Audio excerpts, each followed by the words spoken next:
So what's the number one way to experience more joy in your life? Stick with me by the end of this video. Not only am I going to answer that, I'm going to back it with science. That way you can not only just take my word for it, but really have your own, understanding. So hi, my name is Chase. Super excited to be here with you today. So what is the number one way to experience more joy in life? And the answer is living a life aligned and connected with your inner purpose. Now, why do I know that's the number one way? Well, from my experience, I've been in this field, kind of going through the self-discovery journey for the past 10 years. And through this discovery, I went from, completely not knowing who I was, why I was here, and being suicidal and being depressed, and really just trying to figure out what exactly is this life, And through this process, I, went from being really depressed to kind of going through this self-discovery and asking those questions of, why am I here? What is it that I want to do with this life? And over these past 10 years, I've personally experienced more joy, more happiness, and really started to create a life that was more in alignment with who I truly am, right? And it's one thing for me to say this, right? But there is another study that's been done recently, actually, as of May of 2025. So it is recent, and I will say this isn't the only study out there that talks about, how to experience more joy in your life that's connected with, having purpose. So there are other studies, but I want to focus on this one because it's more recent, and I feel like it encapsulates a little bit more information, right? So there was this study where they took people in India, anywhere from I think they split it up into two groups. There was an age group of 18, I want to say to about, it was like 45 or 30, and then it was from 30 all the way to 60. And they had two separate groups, right? Because obviously, having purpose for somebody in their younger adult years is a little bit different than the earlier or the later ages of life. And with that being said, what they found out that the people in the earlier ages of life, whenever they had purpose, right, it gave them more drive, gave them more desire to take action in life, right? And whenever they, people in the other group that were in the older group, whenever they had purpose, they were having more connection, more fulfillment, and, having that external sense of being able to move forward and continue, to grow and develop and not kind of hit that plateau of I've lived so many years, I've done so much, I should just kind of take a step back, right? And what they came to the conclusion was, right, is the study came to the conclusion that being connected with your inner purpose and having clarity on it, there was a 40% increase of overall joy and happiness and just overall fulfillment and well-being, right? Now you might be asking, like, why only 40%, right? Is 40% increase really worth it? For me personally, that 40% really changed my perspective on life, really changed how I not only view the world, but view myself and how I actually want to show up in this world, right? So for me, that 40% was almost like night and day, right? For me, going from super depressed, not knowing who I was, what direction I wanted to go in life, listening to everybody else, say how I should live my life, not really trusting myself. Whenever I rediscovered that purpose, it gave me a sense of direction, a sense of, this is what I'm here to do. And it really, kind of got me out of that rut and really allowed me to start taking action in life. Now, what I realized what started to happen is that 40% starts to hit like a plateau, right? You have that clarity, you're connected, you're able to really start to move forward in life.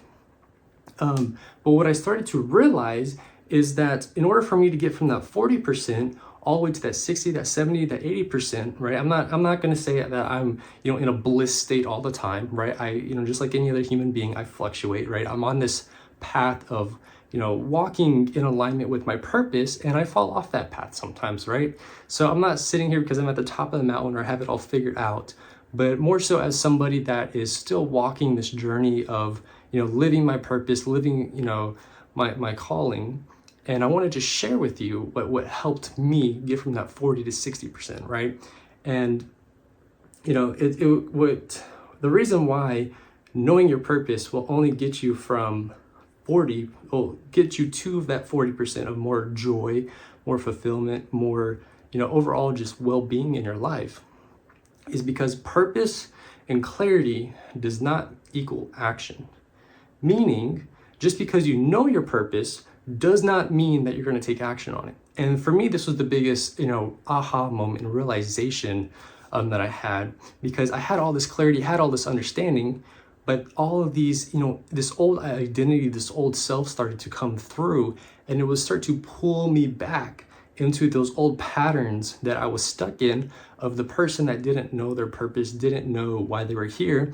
And so it was almost like I had this clarity, I had this vision of who I was here to be, but the old self was still here. And because of that, I wasn't taking action, right? And I feel like this is what, whenever I started to realize this, I was able to kind of break through that plateau, right, of that like 40%. And I started to get into that 50%.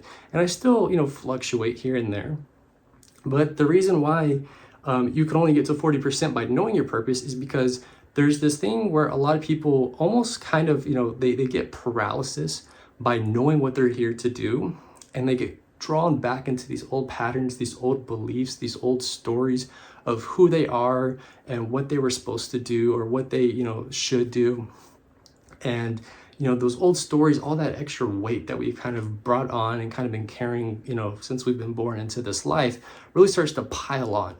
And we're not really able to move forward, and we're not really able to take action on our purpose. And so whenever we can start to take action on that purpose, start to really get clear on what's stopping us from moving forward, and start to identify what I call as the self-sabotage switch, right? That part of us that kind of pulls us down, that these old patterns, these old stories of, you're not good enough, you're not smart enough, who are you to live that purpose, right? Because for me, whenever I became aware of my purpose, it was almost like I knew what I was here to do, but I didn't feel worthy of it, right? I was like, who am I to create that impact? Who am I to do those things, right?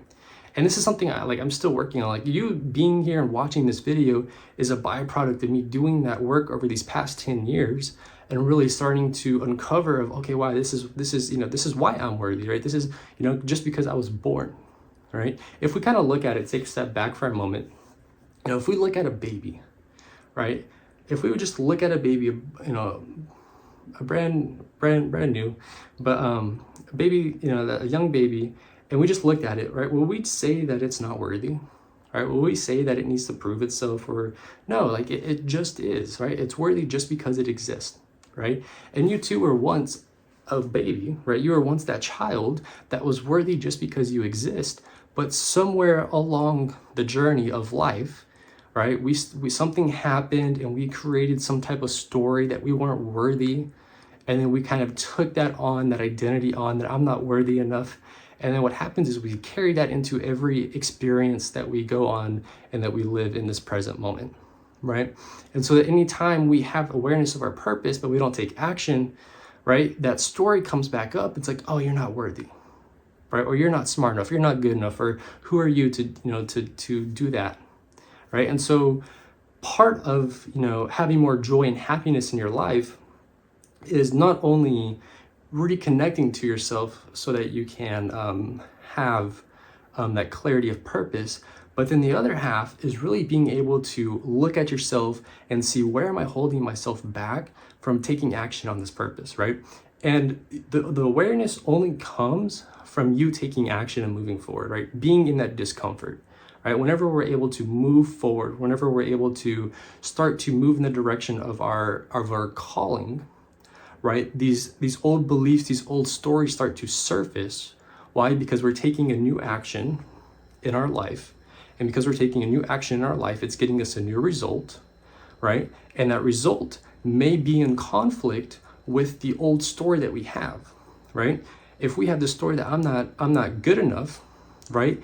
And then we take a new action and it works out, and that result and that story are in a direct conflict, right? One's gonna win, right? But it's up to us to kind of do that work to make sure that the new belief of I am worthy, right, is able to outweigh the old belief, right? Because at the end of the day, it's not like we're, if we really think about it, right? If we look into the direction of the worthiness wound for a moment, at the end of the day, that it was never true, right? It was just an emotion that we had to an event that created a story inside of our psyche, inside of our mind, And from there, we started to act from that place of I'm not worthy. But in reality, that was just an illusion. And so once we put that story down, put that brick down, put that weight down, then we come back home to who we truly are. And at our core, we are worthy, right? So the name of the game really is, if you want to have more joy, happiness in your life, first we need to reconnect to your inner purpose. First we need to reconnect you to who you truly are, right? And in doing so, you'll rediscover your purpose. And I say rediscover because whenever you reconnect, right, you're connecting to that part of you that already knows. And once you reconnect, you'll rediscover your purpose. And then the third step is really just to take action from that place and start to, alchemize these old stories that are kind of holding you back from walking your path.